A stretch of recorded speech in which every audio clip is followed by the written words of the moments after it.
Bismillahirrahmanirrahim. Assalamualaikum warahmatullahi wabarakatuh.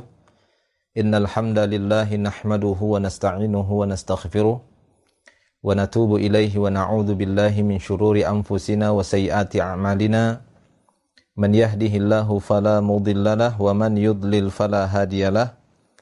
Ashhadu an la ilaha illallah wahdahu la syarikalah wa ashhadu anna Muhammadan abduhu wa rasuluh.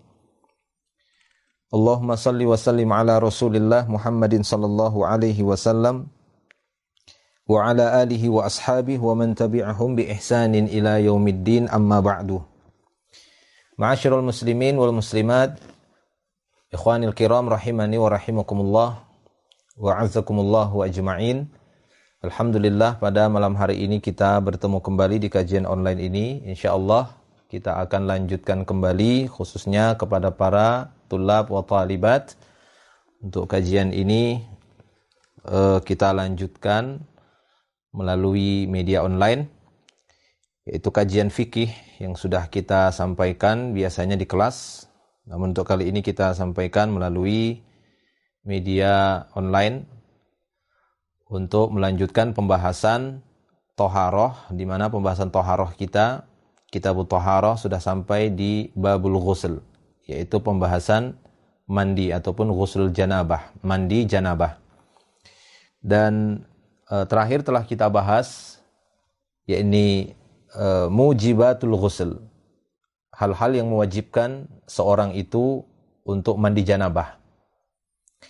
Dan telah kita sebutkan poin yang pertama di pertemuan terakhir, bahwa di antara hal yang mewajibkan seorang untuk mandi janabah atau mandi wajib, yaitu khurujul mani fil yaqdhah au fil naum.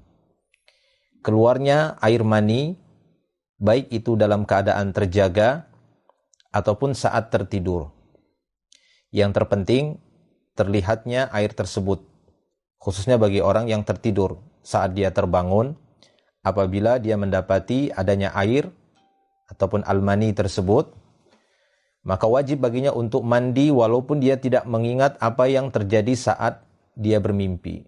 Dia tidak mengingat sedikit pun apa yang terjadi di dalam mimpinya. Namun saat dia terbangun, kemudian dia mendapati air, itu air mani, al-mani tadi, maka wajib baginya untuk mandi. Nah, demikian juga bagi orang-orang yang di dalam tidurnya mungkin melihat sesuatu di dalam mimpinya yang dia anggap itu ya sebagaimana yang dilakukan oleh suami istri. Tapi setelah dia bangun dari tidurnya, dia tidak mendapati sesuatu pun, tidak mendapati balal, tidak mendapati basah ataupun air, maka tidak ada kewajiban baginya untuk mandi. Adapun dalam kondisi yaqdhah ataupun dalam keadaan kondisi terjaga saat terbangun, maka keluar maninya ini dengan catatan karena sebab syahwat, sehingga menyebabkan keluarnya mani, maka wajib baginya mandi. Walaupun ada sebagian ahlul ilmi menyatakan secara umum, dan sebagian lagi mengatakan bahwasanya jika air mani tersebut keluar bukan karena sebab syahwat, maka tidak ada kewajiban mandi baginya. Mungkin karena sebuah penyakit, ya, ataupun karena sebab cuaca yang sangat dingin sekali menyebabkan air itu keluar sendiri, maka sebagian ahli ilmu mengatakan bahwa tidak wajib baginya untuk mandi. Wallahu a'lam bishawab. Taib.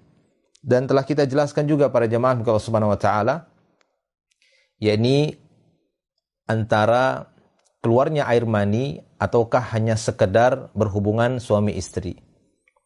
Maka kedua-duanya itu merupakan penyebab mandinya seseorang, yaitu mandi wajib.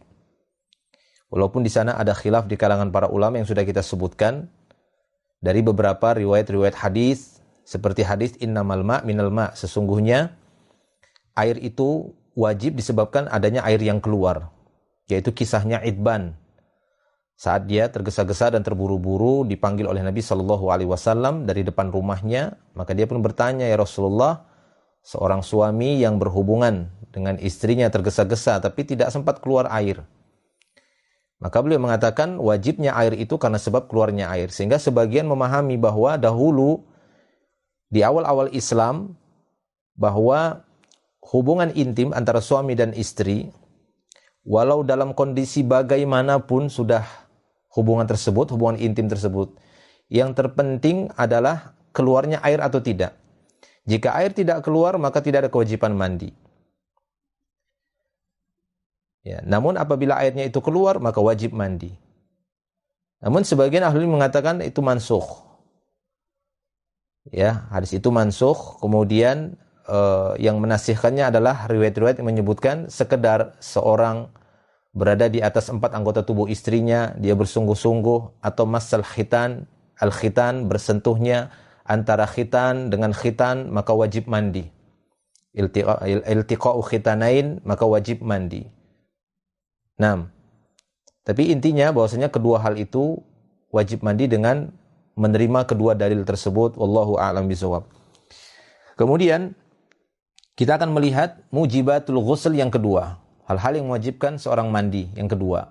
Yang pertama tadi khurujul mani fil yaqdha aw fin naum. Yang kedua kata beliau al-jima' wa illam yunzil. Yaitu al-jima' atau hubungan intim walaupun tidak keluar air. Ya, walaupun tidak keluar air. Ini berdasarkan beberapa riwayat hadis, seperti hadis yang sudah kita sebutkan juga di pertemuan terakhir, yaitu pertanyaan sebagian para sahabat yang datang kepada Aisyah radhiyallahu anha, Ummul Mukminin, yang menanyakan masalah mandi ini. Maka Aisyah radhiyallahu anha waktu itu mengatakan bahwa idza jalasa baina syu'abihal arba' wa massal khitanul khitana wajabal ghusl. Faqad wajabal ghusl. Kata Aisyah radhiyallahu anha bahwa apabila seorang suami sudah berada di atas 4 anggota tubuh istrinya, yaitu di antara kedua tangan dan kedua kakinya, kemudian telah bertemunya, tersentuhnya khitan dengan khitan, maka wajib untuk mandi. Ya, sudah bertemu khitan. Nah, sehingga sebagian para ulama mengatakan bahwasanya sekedar ketemu khitan dengan khitan, atau bahasa saya, timba sudah masuk ke dalam sumur, maka wajib mandi walaupun dia tidak dapat air, walaupun airnya belum keluar. 6. Itu yang dibawakan oleh beliau juga dari sini, tapi di sini disebutkan dari jalur Abu Hurairah radhiyallahu anhu. Yaitu poin yang kedua dari hal-hal yang mewajibkan mandi, al-jima' wa illam yunzil. Itu jima' walaupun tidak mengeluarkan air. An Abi Hurairah radhiyallahu anhu 'an Nabi sallallahu alaihi wasallam qala, dari Abu Hurairah radhiyallahu anhu dari Nabi sallallahu alaihi wasallam, beliau bersabda, "Idza jalasa baina syu'abiha al-arba' thumma jahadaha faqad wajabal ghusl wa illam yunzil." Nah, hadis ini diriwayatkan oleh Muslim. Kata beliau sallallahu alaihi wasallam dari jalur Abu Hurairah ini, adapun yang kita sebutkan tadi dari jalur Aisyah radhiyallahu anha yang mengatakan, "Idza jalasa baina syu'abiha al-arba' wa massal khitanu al-khitana." Ya, penyebutannya ada beberapa redaksi yang beda. Adapun riwayat dari Aisyah disebutkan bersentuhnya khitan dengan khitan. Namun dari Abu Hurairah ini disebutkan apabila seorang suami telah duduk di antara 4 anggota tubuh istrinya, summa jahadaha, kemudian dia bersungguh-sungguh. Ya, summa jahadaha. Ijtihad dia di sana. Bersungguh-sungguh. Faqad wajabal ghusl, maka wajib baginya mandi wa illam yunzil, walaupun tidak mengeluarkan air. Inzal yang dimaksud di sini tidak sampai mengeluarkan air. Ya, demikian para jamaah Allah Subhanahu wa taala tentang mujibatul ghusl ini yang kedua, yaitu al-jima' wa illam yunzil. Walaupun seperti yang kita sebutkan sebelumnya ada khilaf di kalangan para ulama dari riwayat-riwayat tadi. Karena seakan-akan riwayat-riwayat tersebut bertolak belakang satu dan yang lainnya, tapi riwayat-riwayat tersebut semuanya diterima karena sahih. Artinya ketika ketemunya khitan tadi, 2 khitan tadi, wajib mandi. Ya, jika di sana sudah ada hubungan atau ketemunya khitan, atau bahasa saya itu timbah masuk ke dalam sumur, walaupun belum ada air yang didapati, maka wajib mandi. Demikian juga apabila air sudah keluar karena dorongan syahwat. Karena dorongan syahwat, walaupun mungkin saja khitannya enggak ketemu. Ya, ataupun timba belum masuk dalam sumur tapi ada dorongan syahwat untuk melakukan hubungan intim, keluar airnya wajib mandi. Nah, taib. Wallahu a'lamu bishawab.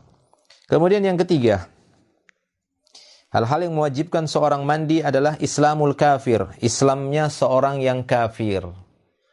Islamnya seorang yang kafir. Di sini ada khilaf juga di kalangan para ulama tentang wajibnya mandi bagi seorang kafir yang masuk Islam.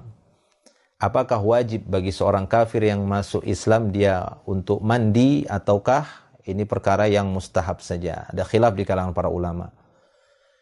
Di antara yang mewajibkan bagi orang kafir yang baru masuk Islam untuk mandi, ya ini masyhur dari kalangan ulama dari mazhab Malikiyah. Ya, dari mazhab Malikiyah dan Hanabilah. Dari mazhab Malikiyah dan Hanabilah, mereka mewajibkan seorang kafir atau seorang yang murtad masuk Islam kembali wajib untuk mandi. Wajib bagi mereka untuk mandi. Dan mereka beralasan dengan beberapa riwayat hadis. Di antaranya dari hadis Sumamah ya bin Athal. Ketika dia masuk Islam, maka Nabi SAW menyuruh dia untuk pergi ke sebuah kebun dan memerintahkannya untuk mandi di sana. Dia dapati sumur di sana, di sebuah kebun tersebut, maka mandi di sana. Demikian juga riwayat dari Qais bin Asim. Qais bin Asim ketika dia masuk Islam, maka Nabi SAW memerintahkan dia untuk mandi dengan menggunakan ma' wasidr, air yang dicampur daun bidara. Ya, dan beberapa riwayat yang lain yang dibawakan oleh para ulama. Nah, sehingga dengan dasar riwayat-riwayat ini dari beberapa kejadian di antara beberapa sahabat tadi, mereka menyimpulkan bahwa seorang kafir atau seorang yang kafir asli ataupun dia kafir yang murtad, yang dia dahulunya Islam kemudian dia murtad, jika masuk Islam kembali wajib bagi mereka untuk mandi. Ya, wajib bagi mereka untuk mandi. Nah, sebagian ulama yang lain mengatakan itu tidak wajib. Hukumnya hanya mustahab. Ya, dianjurkan. Kecuali mereka saat masuk Islam dalam keadaan junub. Apabila memang benar mereka dalam keadaan junub, ya wajib mandi. Ya, adapun dengan sebab masuk Islamnya dia, maka tidak ada kewajiban untuk mandi. Tidak ada kewajiban untuk mandi, hanya saja disukai, mustahab menurut mereka. Ya, ini pendapat masyhur dari mazhab Hanafi dan Syafi'iyah, ya, dari Hanafi, mazhab Hanafiyah dan Syafi'iyah. Mereka berpendapat bahwa mandi itu al-ikhtisal atau ghuslul ini tidaklah wajib bagi orang yang baru masuk Islam. Hukumnya hanyalah mustahab saja, wallahu a'lam bishawab. Nah, di sini beliau menyebutkan bahwa di antara salah satu sebab yang mewajibkan seorang mandi adalah Islamul kafir. Beliau memilih pendapat yang pertama tadi yang dipilih oleh mazhab Hanabilah dan Malikiyah, dan ini insyaallah pendapat yang rajih karena di sana ada penguat-penguat dari riwayat-riwayat sahabat tadi yang diperintahkan oleh Rasulullah sallallahu alaihi wasallam untuk mandi. Walaupun ulama yang berpendapat bahwasanya ini tidak wajib, mereka mengatakan bahwa di masa Nabi sallallahu alaihi wasallam orang-orang yang masuk Islam itu bukan sedikit. Banyak, kata mereka. Alasan mereka banyak sekali. Bukan 1-2 orang yang masuk Islam di masa Nabi. Ratusan, ribuan orang. Tapi tidak pernah kita dapati beliau sallallahu alaihi wasallam mengumumkan dengan tegas, siapa saja yang baru bersyahadat, barang siapa yang baru masuk Islam maka wajib mandi. Nah, ini yang membuat mereka tidak menguatkan wajibnya mandi bagi orang yang masuk Islam. Wallahu a'lam bishawab. Ya, namun saya pribadi lebih condong kepada pendapat ulama yang mewajibkannya karena ini lebih toharoh, ya, lebih suci dan lebih bersih, di mana mereka jelas semasa di kafirnya mungkin memang ada najis, kemudian tidak pernah mandi junub, kan gitu ya. Namanya juga orang kafir tidak paham itu apa, mandi junub setelah berhubungan atau setelah mereka keluar air maninya atau ketika mereka mimpi saat baliknya. Nah, mereka nggak pernah mandi sehingga dengan alasan ini wajib bagi mereka untuk mandi saat masuk Islam. Wallahu a'lam. Nah, di sini beliau juga membawakan dalil yang kita sebutkan tadi dari Qais ibni Asim. Dari Qais ibni Asim, an Qais ibni Asim, annahu aslama, bahwasanya dia masuk Islam. Fa'amarahu Nabi sallallahu alaihi wasallam ay yaghtasila bima'in wa sidrin. Maka Nabi sallallahu alaihi wasallam perintahkan Qais bin Asim ini untuk mandi dengan menggunakan air yang dicampur dengan daun bidara. Ya, dengan menggunakan air dicampur daun bidara. Daun bidara di masa itu sidr memang menjadi favorit orang-orang di masa itu, yang memang sebuah bahan tumbuh-tumbuhan yang membantu untuk melunturkan kotoran-kotoran yang menempel di kulit. Ya. Tape. Untuk sekarang ini ya boleh diganti dengan sabun. Ya, atau yang semisalnya, tidak harus daun bidara. Kalaupun ada daun bidara, mudah untuk didapati, itu jelas lebih utama. Allahu a'lam bishawab. Taib, kemudian yang berikutnya,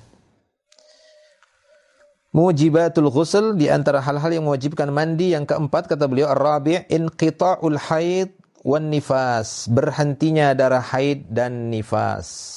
Nah, ini khusus bagi para wanita. Bagi para wanita yang mendapatkan haid ataupun yang mendapatkan masa nifas setelah melahirkan, maka akan keluar darah, ya, darah haid ataupun disebut dengan darah nifas. Darah haid ini sebuah darah yang ma'ruf di kalangan para wanita anak Adam. Ya, ini punya ciri-ciri tersendiri dari warnanya, dari ketebalannya, dia berbeda dengan darah segar. Jadi memang darah kotor, warnanya jelas berbeda.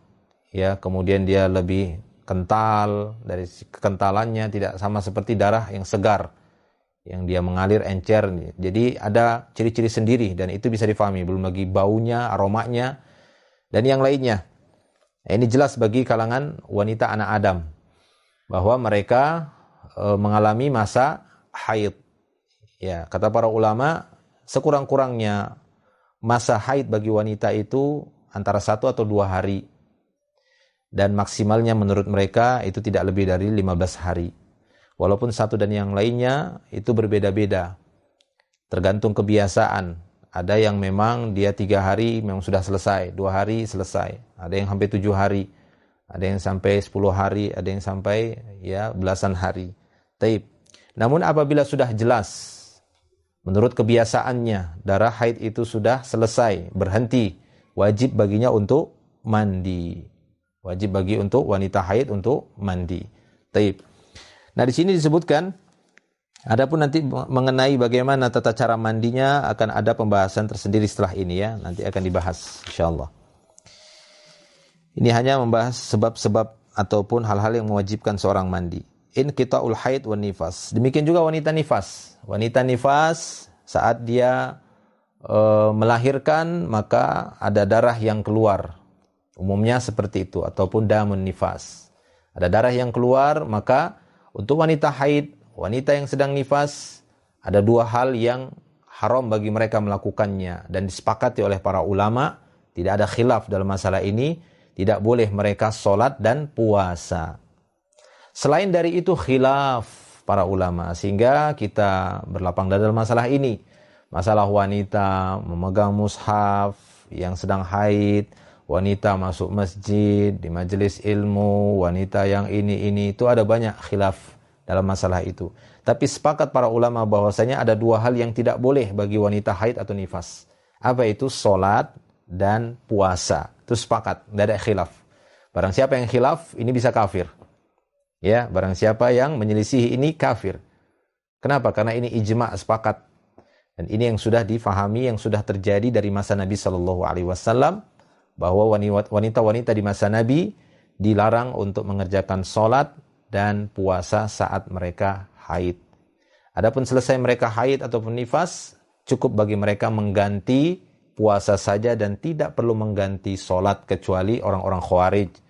Orang-orang Khawarij, para keluarga wanitanya apabila selesai haid, tetap mereka paksa untuk mengqadha sholatnya. Tapi ini menyelisihi sunnah, menyelisihi syariah. Taib. Nah, para jamaah Allah Subhanahu wa taala, di sini beliau menyebutkan dalil dari Aisyah radhiyallahu anha bahwa Nabi sallallahu alaihi wasallam pernah berkata kepada Fatimah binti Abi Hubaish. Kata beliau sallallahu alaihi wasallam, "Idza aqbaltil haidah fad'is shalah." Ini dia. Jika kamu temui masa haidmu, maka tinggalkan salat. Enggak boleh salat. Demikian juga puasa. Namun dalam hadis ini disebutkan salat saja. Wa idza adbarti faghtasili wa shalli.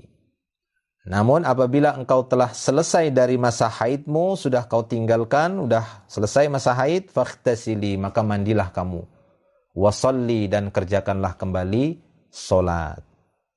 Wan nifas kal haid bil ijma. Kata beliau di sini, hukum wanita nifas itu seperti wanita haid, ini ijma. Jadi wanita nifas itu mengikuti hukum wanita haid. Hanya saja memang masa nifas itu lebih lama.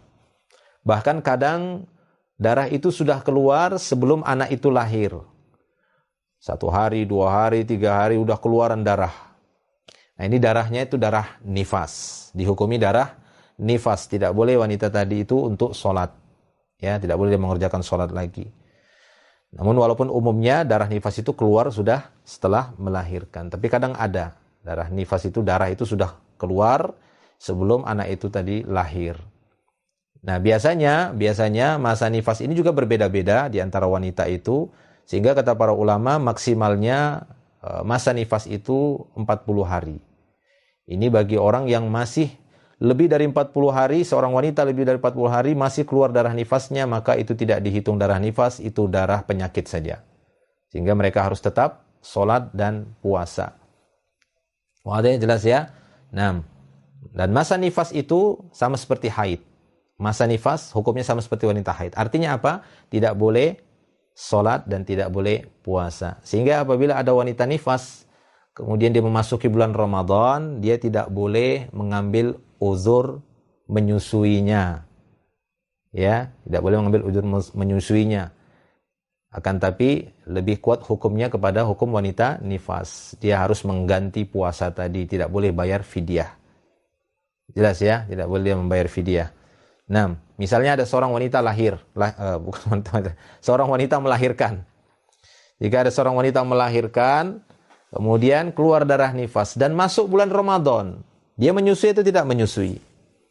Nah, rukhsah menyusui ini tidak berlaku baginya karena dia dalam kondisi nifas. Beda wanita nifas dengan wanita yang suci, tidak haid, tidak nifas, tapi menyusui. Kalau wanita yang suci, dia menyusui, maka pilihan. Jika dia menyusui dan sanggup berpuasa, sah puasanya, sah puasanya. Seorang wanita lagi nyusui, ya, dia berpuasa, boleh silahkan kalau dia kuat. Sah puasanya, ya sah saja puasanya. Jelas ya. Tapi kalau dia nggak kuat dan dia tidak bisa berpuasa di bulan Ramadan itu karena dia menyusui, maka boleh dia tidak berpuasa dan cukup mengganti fidyah saja. Ya, mengganti fidyah saja. Tapi ingat, ini tadi kondisinya wanita tadi suci. Ya, dia tidak haid dan tidak pula nifas. Dia tidak haid, tidak nifas saat menyusui tadi. Tapi apabila dia saat menyusui, dia dalam keadaan haid atau dalam keadaan nifas di bulan Ramadan, maka tidak boleh dia untuk mengganti puasa yang dia tinggalkan dengan fidyah. Wajib baginya untuk mengganti puasa. Wallahu a'lam. Baik, kemudian yang berikutnya, yang kelima. Yang kelima, yakni di antara hal-hal yang mewajibkan seorang mandi adalah yaumal jum'ah atau yaumul jumu'ah. Hari Jumat. Nah, ini juga ada khilaf di kalangan para ulama. Ya, hari Jumat. Di sini beliau lebih merojihkan bahwa apabila memasuki hari Jumat, wajib bagi kaum laki-laki untuk mandi. Ya, wajib untuk mandi, kaum laki-laki untuk mandi. Nah, wallahu a'lam bishawab. Walaupun sebagian ulama yang lain mengatakan bahwasanya mandi Jumat ini hukumnya adalah sunnah. Taib. Kata beliau di sini yaumul jum'ah al-khamis yaumul jum'ah an Abi Sa'id al-Khudri, dari Abu Sa'id al-Khudri, anna Rasulullah sallallahu alaihi wasallam qaal, bahwa Rasulullah sallallahu alaihi wasallam bersabda, ya ghuslul jumu'ah wajibun ala kulli muhtalim.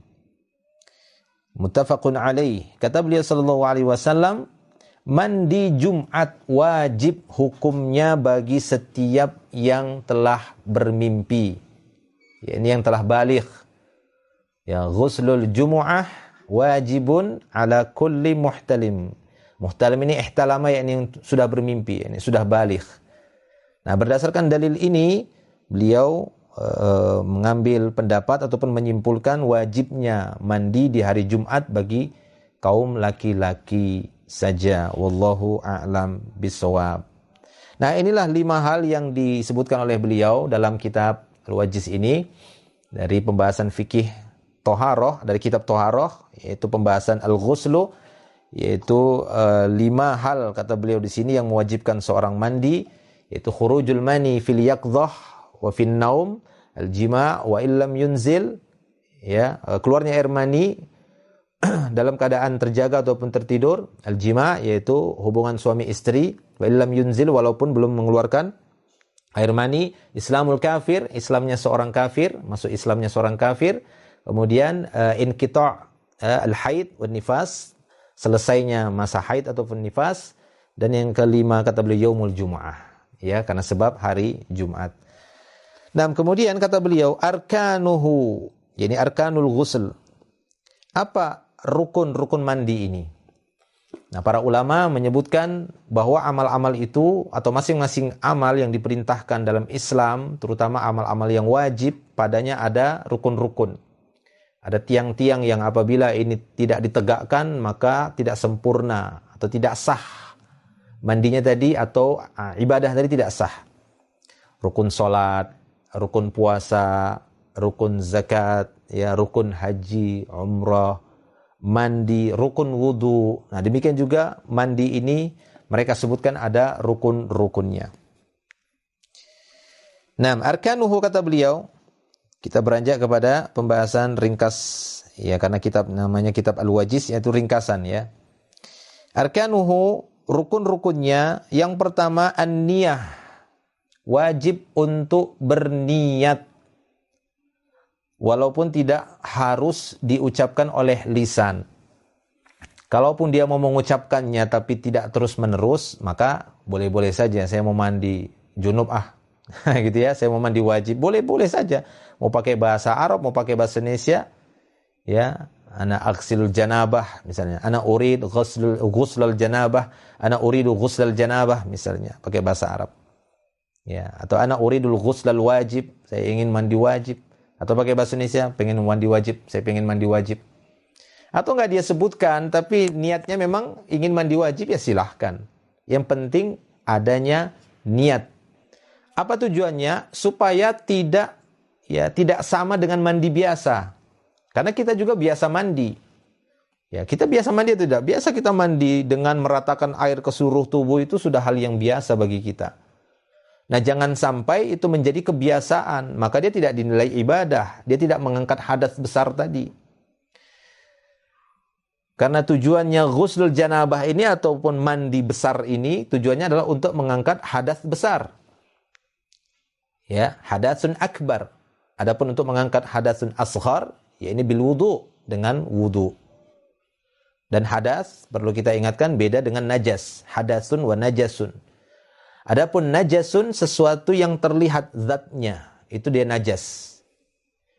Najas itu adalah sesuatu yang terlihat, kotoran, najis, yang wajib bagi kita untuk menghilangkannya, membersihkannya. Makanya istilahnya izalatun najas. Izalatun najas, menghilangkannya. Ada tai misalnya di suatu tempat, kita cuci dengan air atau dengan media yang lainnya, itu namanya najas. Ya. Oleh karena itu ketika Anda berwudu, Anda bukan ingin menghilangkan najis. Nah, fahami itu.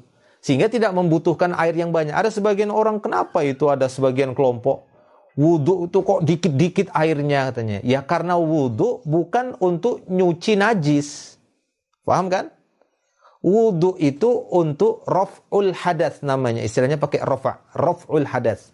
Hanya untuk ngangkat hadas. Apa itu hadas? Sifat. As-sifatu tamna'ul ibadah. Sifat yang menghalangi ibadah fil insan. Jadi sebuah sifat, kita tidak terpenuhi sifat-sifat seorang abid yang ingin beribadah. Enggak terpenuhi sifat-sifatnya. Kriteria untuk melaksanakan ibadah, enggak terpenuhi. Masih ada yang menghalanginya. Apa itu hadas itu tadi? Nah, gimana ngangkatnya? Wudu. Makanya nggak butuh air yang banyak wudu itu. Rasulullah pun mencontohkan nggak perlu banyak-banyak wudu. Kenapa? Karena nggak ada najis. Nggak ada najis di tangan, nggak ada najis di wajah. Ya, nggak ada najisnya. Tidak ada najisnya di tangan sampai siku itu nggak ada najis. Nggak ada najis di kepala itu nggak ada najis. Karena apabila ada najis di kepala Anda, bukan wudu perintahnya, tapi dicuci. Ya kan? Seperti adanya najis di zakar, di kemaluan. Adanya najis di kemaluan. Apa perintahnya wudu? Bukan kan? Istinja. Ya, istinja. Dicuci pakai air. Nah, pahami ya. Jadi, itu kadang yang kurang difahami oleh sebagian orang. Makanya dengan mengikuti sunnah itu lebih faham kita sebenarnya. Kenapa kok wudu itu kok tidak perlu banyak air? Iya, karena memang dia bukan mencuci najis. Tapi kalau nyuci najis butuh banyak air. Bahkan harus diulangi. Ketika najisnya masih terlihat, ya ulangi lagi, cuci lagi. Ya, pada sebuah baju pakaian ada tahi di sana. Ya, apakah wudu perintahnya? Enggak, dicuci. Masih ada cuci lagi terus. Kalau bisa pakai sabun juga. Ya, itu bedakan ya. Nah, maka dari itu untuk mandi janabah ini rukunnya adalah niat. Wajib dia untuk berniat. Ini berdasarkan hadis innamal a'mal binniyat. Apa niatnya? Yaitu niat ingin mandi janabah, mengangkat hadas besar. Sudah cukup seperti itu. Dia ingin meniatkan, dia ingin mandi janabah untuk mengangkat hadas besar. Kalau Anda wudhu kan hadas kecil yang mau diangkat. Nggak bisa Anda balik, kecuali dalam kondisi-kondisi yang mungkin darurat. Ya, tidak mungkin Anda tidak bisa Anda balik, maksudnya untuk mengangkat hadas besar cukup dengan wudhu saja misalnya, tidak. Ya, ada nanti sendiri tayamum pengganti dari wudhu ataupun mandi ini. Ya, nanti akan ada bahasanya sendiri. Taib. Itu dia rukun yang pertama. Rukun yang kedua kata beliau ta'mimul badani bil ma'. Meratakan ke seluruh badannya air. Ini rukun. Namanya nih mandi cukup. Sebagian ahlu fikih, fuqaha mengatakan ada mandi cukup, ada mandi sempurna. Apa itu mandi yang cukup? Memenuhi dua rukun tadi. Dia berniat, kemudian ta'mimul badan bil ma'. Ratakan ke seluruh badannya itu air. Ya, ini namanya mandi cukup, bukan yang sempurna. Kalau mandi yang sempurna nanti akan disebutkan dalam beberapa hadis di sini bagaimana mandi sempurna yang dicontohkan oleh Rasulullah sallallahu alaihi wasallam. Mandi yang cukup, seorang berniat kemudian dia ratakan air ke seluruh tubuh. Makanya mandi Rasulullah itu, mandi janabahnya Rasulullah itu enggak banyak-banyak menghabiskan air, enggak. Ya enggak seperti kita kan gitu, jebar jebur. Tidak. Beliau berusaha untuk meratakan air ke seluruh badannya dengan air yang secukupnya saja. Kenapa? Karena bukan nyuci najis. Mandi itu bukan nyuci najis, tapi mandi janabah itu ngangkat hadas dia. Dia ngangkat hadas saja. Cuma bagian tubuh yang dibasuh air itu lebih banyak daripada wudu. Kalau wudu kan cuma beberapa bagian tubuh saja. Tangan, wajah, kepala, kaki itu sampai mata kaki saja. Tangan juga sampai siku, nggak sampai ketiak. Tapi mandi lebih banyak anggota tubuh yang harus disentuh oleh air, yang dilewati oleh air. Makanya lebih banyak membutuhkan air daripada wudu.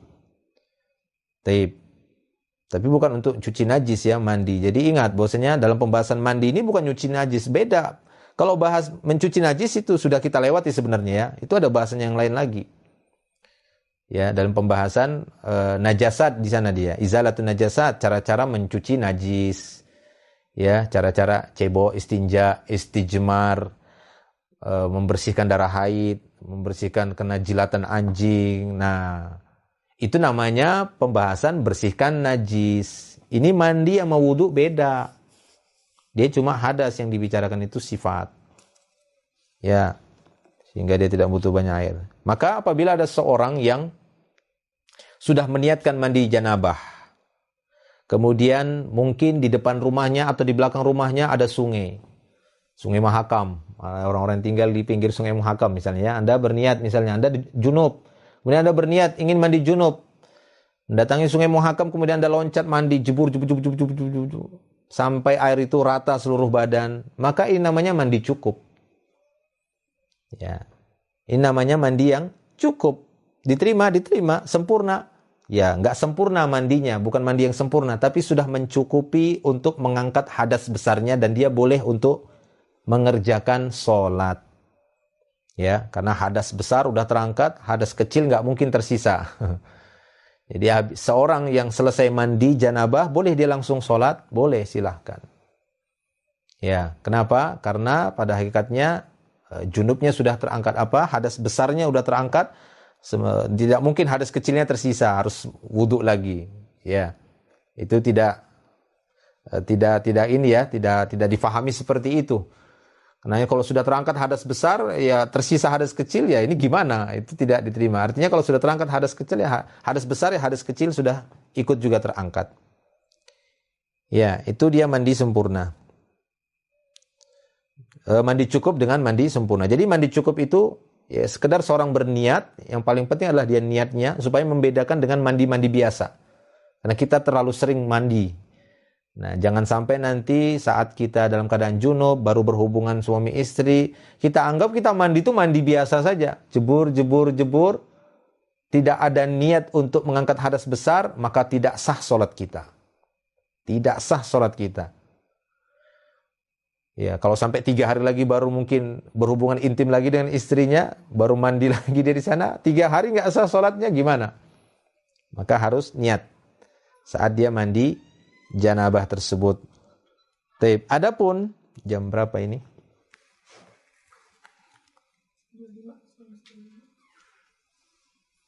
Ya, masih mencukupi. Adapun tata cara mandi yang sempurna, di sini disebutkan sifatuhul mustahabbah. Cara mandi yang sempurna, yang mustahabbah, yang mustahab. Yaitu riwayat dari Aisyah radhiyallahu anha qalat. Dari Aisyah radhiyallahu anha dia berkata, "Kana Rasulullah sallallahu alaihi wasallam idza ightasala minal janabah." Adalah Rasulullah sallallahu alaihi wasallam apabila beliau mandi janabah. Nah, perhatikan, yabda'u fayaghsilu yadayhi. Maka beliau akan memulai mencuci kedua tangannya. Nah, ini dia. Cuci dulu kedua tangan. Ya, cus. Summa yafrughu biyaminih ala shimali. Kemudian beliau mencidukkan air dengan tangan kanannya, dipindahkan ke tangan kirinya. Setelah cuci tangan tadi, ya, supaya menghilangkan keraguan ada najis. Demikian juga apabila kalian bangun dari tidur, kata Rasulullah, jangan langsung dia celupkan tangannya ke bejana. Kenapa? Karena ada ihtimal, kemungkinan ada di tangannya. Sehingga untuk menjaga, untuk menutup celah adanya kekhawatiran najis, maka dicuci saja. Nah, beliau mencuci kedua tangannya, kemudian mencidukkan tangan kanannya, mengambil air, pindahkan ke tangan kiri. Apa yang beliau lakukan setelah air itu di tangan kiri? Fayaghsilu farjahu, beliau mencuci kemaluan. Mencuci kemaluan dengan tangan kiri. Ya, untuk kita sekarang ini boleh dicampur dengan sabun. Jadi setelah Anda nanti cuci dua tangan saat mandi janabah, udah niat, kemudian cuci dulu kedua tangan, ambil air pakai tangan kanan, kemudian cuci kemaluan dengan tangan kiri, atau boleh tangan kiri campur pakai sabun, gosok ya kemaluannya. Nah, summa yatawaddau, selesai beliau mencuci kemaluan, beliau berwudu. Perhatikan, summa yatawaddau wudu'ahu lis-shalah. Beliau wudu sebagaimana wudu salat. Bagaimana wudu kita saat salat, saat mau salat?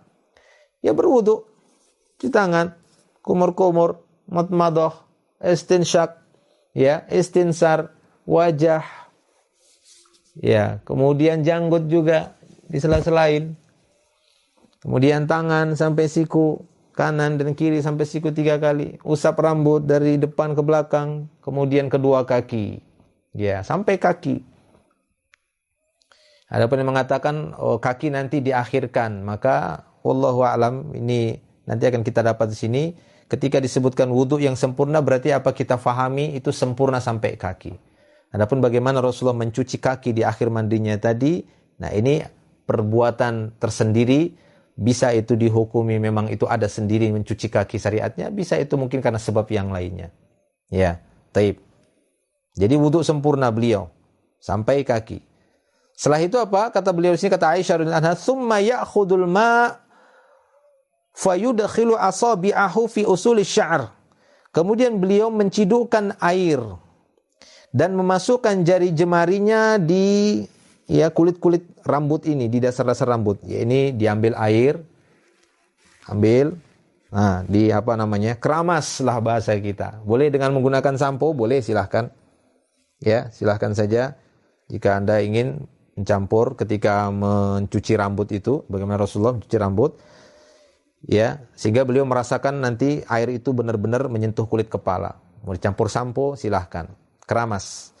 Hatta idza ra'a an qad istabra'a hafana ala ra'sihi thalatha hafanat. Ketika beliau merasa bahwasanya sudah benar-benar sempurna mencuci rambutnya tadi, kepalanya, maka beliau akan menciduk 3 kali cidukan air ke atas kepalanya.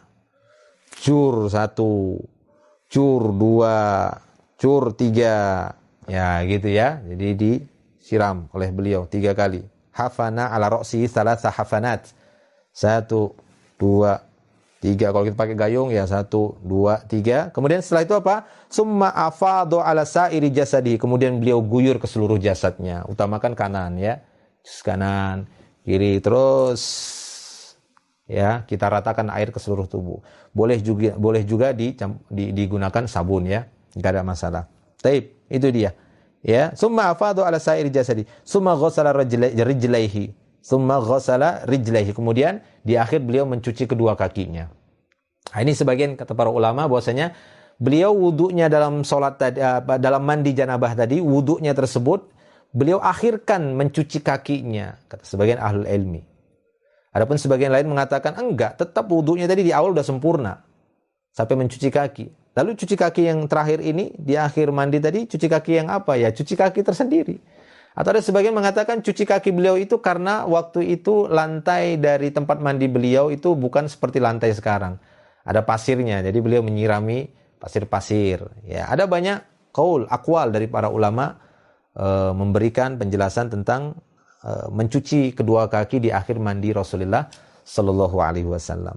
Maka jelas di sini kesimpulannya ini adalah cara mandi yang sempurna dan mandi yang cukup tadi.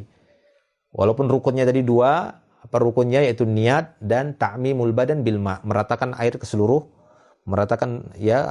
badannya air.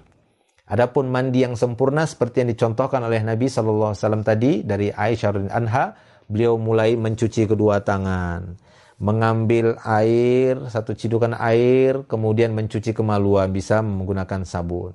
Setelah beliau mencuci kemaluannya, barulah beliau berwudu sebagaimana wudu salat sempurna, cuci lagi kedua tangan, terus kumur-kumur sampai mencuci kaki. Setelah itu beliau akan mengambil beberapa cidukan, ya, beliau letakkan di kepala, kemudian beliau sela-sela, ya, sampai beliau merasakan air itu ke dasar kulit kepalanya. Setelah itu barulah, ya, boleh juga menggunakan sampo. Setelah keramas, barulah beliau akan mengambil beberapa cidukan air untuk mengguyur bagian kepala 3 kali. Setelah itu beliau baru mengguyur seluruh badannya dan utamakan yang sebelah kanan terlebih dahulu. Taib, wallahu a'lam bishawab.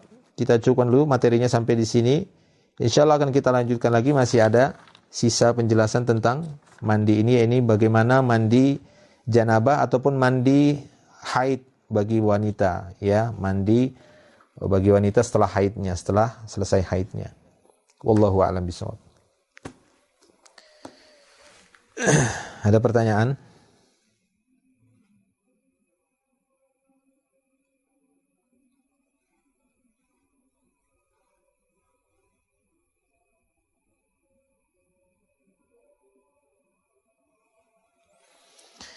Ya, sebelum kita akhir, di sini ada beberapa pertanyaan. Ada satu aja sini di grup Telegram Ngaji Sunnah Ikhwan Balikpapan. Bismillah Ustaz, ana ingin bertanya, di antara doa yang dirutinkan oleh Nabi sallallahu alaihi wasallam setiap hari setelah salat subuh adalah Allahumma inni as'aluka ilman nafi'a wa rizqan thayyiba wa amalan mutaqabbala. Apakah doa ini hanya terikat pada waktu subuh atau bisa berdoa dengan doa ini di waktu lain juga? Ya, secara muqayyadnya maka sesuai dengan redaksi di dalam hadis tersebut. Jika memang dikhususkan pada waktu subuh, maka tidak mengapa kita ingin mengambil keutamaan doa tersebut yang kita rutinkan di waktu subuh. Tapi apabila kita ingin menggunakannya itu secara mutlak, maka silahkan, artinya tidak kita batasi. oh harus setelah maghrib, oh harus pas sebelum tidur 3 kali sambil tahan napas. Nah, nggak perlu begitu. Artinya Anda baca saja kapan Anda pingin, Anda butuhkan, Anda ingin meminjam kalimatnya tersebut, maka silahkan, ya, tidak ada masalah. Anda berdoa dengan kalimat tadi, Allahumma inni as'aluka ilman nafi'a wa rizqan thayyiban wa amalan mutaqabbala, ataupun saat ini, atau ketika Anda mau baca buku, selesai baca buku, saat Anda ingin memulai majelis dan yang lainnya secara mutlak. Tidak harus ditentukan begini-begini, tapi Anda pengen meminta kepada Allah Subhanahu wa taala secara mutlak, ini boleh saja. Tapi ya, wallahu a'lam bishawab.